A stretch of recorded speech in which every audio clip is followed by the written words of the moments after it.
esse conteúdo que esse início ele é um pouco conceitual, né? Vetores, na realidade, ele é conceitual.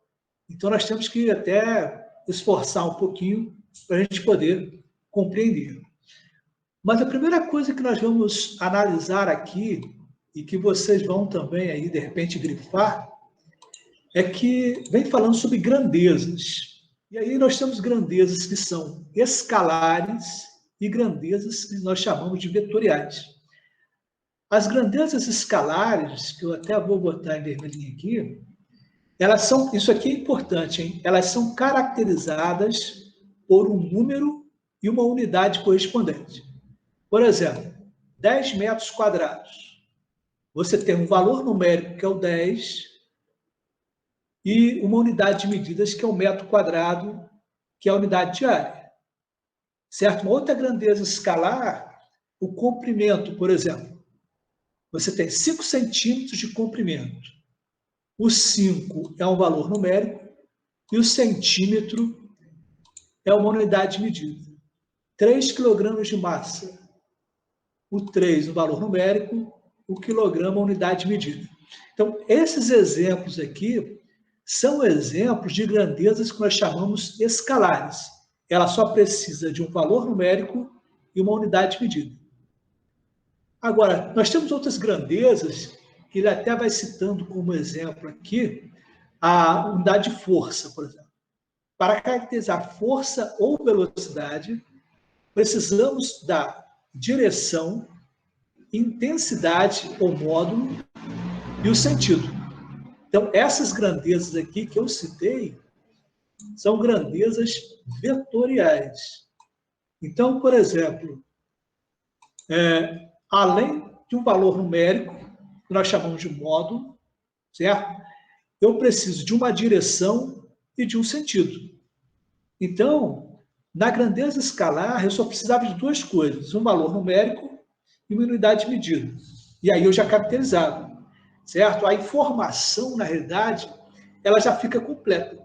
Se você perguntar, por exemplo, quantos metros quadrados tem a sala da sua casa? Aí você fala assim, a sala da minha casa tem 4 metros quadrados. A informação está completa, certo? Isso é uma grandeza escalar. Agora, quando fala de força, por exemplo, aqui, que foi citado, você não pode só falar assim, 50 newtons. Mas, e a direção e o sentido?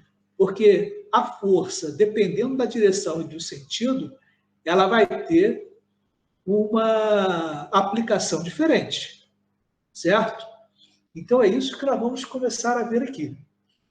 E aí, depois, nós vamos falar sobre o seguinte, quando nós falamos de R2 e R3, é o conjunto de números reais, o R2 com 2 unidades, que seria o plano, certo? Está aqui, você tem um par ordenado XY com 2 elementos, o X e o Y.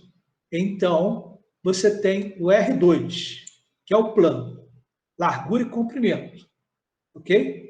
No R3, ele já vai estar no espaço. Você vai precisar do X, do Y e do Z. Largura, comprimento e altura, ok? Então, toda vez que nós falarmos de R2, nós estamos falando do plano, como se fosse largura e comprimento. E quando nós falarmos R3, nós estamos falando do espaço, um ponto no espaço, que precisa da largura, do comprimento e da altura. Certo?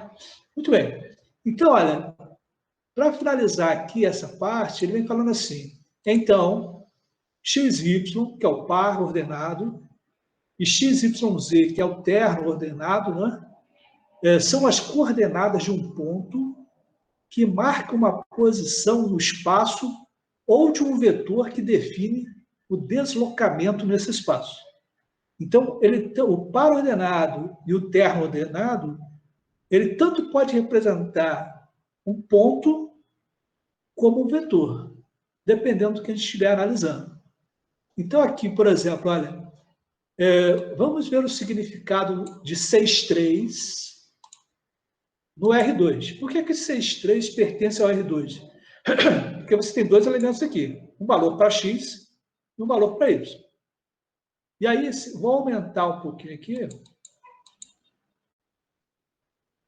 No eixo x, eu tenho 6. Então, ó, o primeiro elemento sempre é x. Deixa eu até colocar aqui, vou colocar o par ordenado, né? Sempre o primeiro elemento é x, e o segundo é y. Então, eu tenho a origem do sistema, que é esse ponto aqui. Eu tenho um vetor que vai de O até o ponto B, que nós poderíamos colocar um ponto aqui na interseção, certo? E esse segmento da origem até 6 e da origem até 3 em Y, certo? Então, nós poderíamos tanto representar o par ordenado 6, 3 por um ponto que estaria aqui, quanto o vetor que está aplicado, nesse caso aqui, na origem. Ok? Então, o vetor, olha, ele está aplicado na origem, ele se origina na origem, no O, e a extremidade dessa seta aqui é que seria, por exemplo, o ponto P. Então, o vetor sempre vai precisar de um ponto de aplicação, que vai ser a origem, e da extremidade também. Certo? Muito bem. Então, ele vem falando aqui, olha, na figura acima temos o ponto P, que ficou faltando aqui. Deixa eu inserir esse ponto P para a gente poder entender melhor aqui. Ó. Vamos colocar um ponto P. As coordenadas dele são x, y. Né? Nesse caso aqui vai ser 6, 3. Okay? Então, aqui nós temos o ponto P. Muito bem. Então, aqui, ó, nós temos um ponto P de coordenadas 6, 3. Então, 6 para x e 3 para y. O encontro é aqui. E nós temos o vetor v também, que tem como coordenadas o 6, que é a projeção do vetor v sobre o eixo OX, e temos o 3, que é a projeção do vetor v no eixo y. Certo? Então, a gente tem que lembrar também, quando se fala de coordenadas aqui porque nós estamos trabalhando com a origem, né? O ponto de aplicação é a origem, mas o 6 é a projeção do vetor v sobre o eixo x. Então, ó, o 3 é a projeção do vetor v no eixo y. E agora nós vamos colocar a projeção do vetor v no eixo x. Ok? Então, ó, da origem até o 6 aqui é a projeção do vetor v como se fosse uma sombra, né? A projeção do vetor v sobre o eixo x e o 3 é a projeção do vetor v sobre o eixo y. Ok? Muito bem. Agora vamos ver. Ele continua falando aqui, olha, como o v é o deslocamento de O até P, então, ó, o v é o deslocamento de O até P, certo? É representado geometricamente pelo segmento orientado OP. Então, nós podemos também dizer sobre isso, né? Se você tem a origem no O, que é a origem do sistema, e a extremidade P, você pode falar que você tem um segmento orientado OP. Nós poderíamos também, quando se fala de segmento orientado, é porque você tem uma seta, você precisa de uma origem e de uma extremidade. Ok? Então, por exemplo, vamos expressar melhor aqui esse segmento orientado OP. Quer ver? Nós poderíamos colocar assim. Vou colocar como um segmento orientado, uma seta. Então, o segmento orientado OP, olha, vou colocá-lo em negrito, só para ficar bem forte. Então, eu tenho o O, que é a minha origem, eu tenho o P, que é a minha extremidade, e quando eu coloco uma setinha em cima dele aqui, eu estou falando que é um segmento orientado, ele tem origem no ponto O e extremidade no ponto P. Certo? E aí ele tem direção e sentido. Nós temos que também fazer uma diferença em relação à direção e sentido. Parecem ser a mesma coisa, mas não é, certo? A direção, por exemplo, ela pode ser horizontal, vertical, e no nosso caso aqui ela está inclinada, né? Certo? Então, horizontal ao eixo X, vertical ao eixo Y, e o nosso vetor V ele está na diagonal. Agora, o sentido é esquerda, direita, de baixo para cima, de cima para baixo. Nesse caso aqui, ele tem a direção inclinada e o sentido é de baixo para cima, ou de leste para oeste. Certo? Essas também são definições. Agora, uma outra coisa, já falamos então do segmento orientado ao P, origem no ponto O, extremidades no ponto P. Falamos de direção, sentido. O comprimento é qual a distância do ponto O até o ponto P. Isso nós vamos ver depois, quando nós estivermos estudando e falando sobre módulo. Ok? Então é o seguinte, olha, o vetor V tem direção, que é uma direção inclinada, o sentido, de baixo para cima ou de leste para oeste, o comprimento, mas a gente ainda não estudou o módulo, vamos ver depois, definidos, podendo ser aplicado sobre qualquer ponto do plano. Quando ele fala aqui, ser aplicado em qualquer ponto do plano, nós temos um exemplo aqui, olha. Vamos analisar a aplicação do vetor 1, 2 sobre alguns pontos do espaço R2, né? Do plano. Então, olha, nós vamos analisar o mesmo vetor 1, 2. Então, ele tem uma projeção em X de uma unidade e tem uma projeção em Y de 2 unidades. Ok? Então, olha o que acontece aqui. Eu tenho aqui 1, 2, 3, 4, 5 representações do mesmo vetor. Então, olha, o vetor 1, 2, ele tem uma unidade no eixo X e 2 unidades no eixo Y. Todas essas representações aqui são iguais. Por quê? Embora elas estejam, na realidade, aplicadas em pontos diferentes, mas representam o mesmo vetor. Por que representa o mesmo vetor? Porque todas elas têm uma unidade no eixo horizontal e 2 unidades no eixo vertical. Certo? Isso é importantíssimo a gente observar. Legal? Embora as coordenadas desses vetores sejam diferentes. Ok? Então, vamos lá. É isso que ele vem falando aqui no final.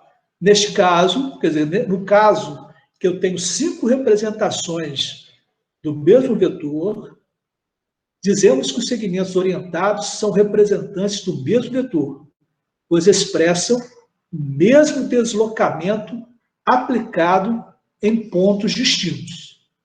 Certo? Então, é o mesmo vetor. Deixa eu até grifar aqui. Então, o mesmo vetor aplicado em pontos distintos. Ok? Muito bem. Então, vamos ver essas representações de um vetor aqui, apenas com uma ilustração. Então, nós já falamos que o R2 é o plano. Você tem a representação geométrica, que é essa seta aqui, ok? Representando o vetor. É a representação geométrica do vetor, né? A representação algébrica do vetor é o par, no R2 é o par ordenado. No R3 é a terna ordenada, ou terno ordenado, né?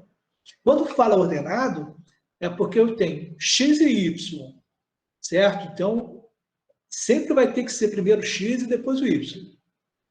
No eixo, no R3, eu tenho x, y e z. Ok? Muito bem. E a representação matricial, o vetor vai ser sempre representado no vetor coluna. No R2, você tem x e y. No R3, x, y e z. Ok? Tudo bem por enquanto? Então vamos lá. A primeira parte é conceitual, um pouco simples e às vezes um pouco analítica, né? Que a gente tem que tomar algum cuidado. Vamos lá. Agora, o que é um vetor nulo? Nulo, a ideia já dá, tem que ser zero. Né? Então, o vetor nulo é um vetor representado por um segmento nulo. Certo? Indica-se o vetor nulo por zero. Então, eu tenho aqui o O, que tem como elementos 0, 0 no R2 e 0, 0, 0 no R3. Okay? Então, toda vez que eu falar de um vetor nulo, é um vetor que só tem zeros como elementos. Tá? E vetores opostos? Dois vetores são opostos se tiverem a mesma direção, o mesmo comprimento e sentidos opostos. Então, eles podem estar na mesma direção horizontal, mas um apontando para a esquerda e o outro apontando para a direita. Certo? Muito bem. E como que nós vamos indicar? Ora, o vetor oposto de V é menos V. Ok? Então, um é positivo e o outro é negativo. É por isso que é o oposto. Então, aqui, olha, no R2, se você tem x e y, menos V é menos x, menos y. No R3, se o V é x, y, z, o menos V é menos x, menos y e menos z. Vamos colocar um exemplo aqui. Ó. Aqui não tinha, mas vamos colocar um exemplo para a gente visualizar melhor. 4 e 7.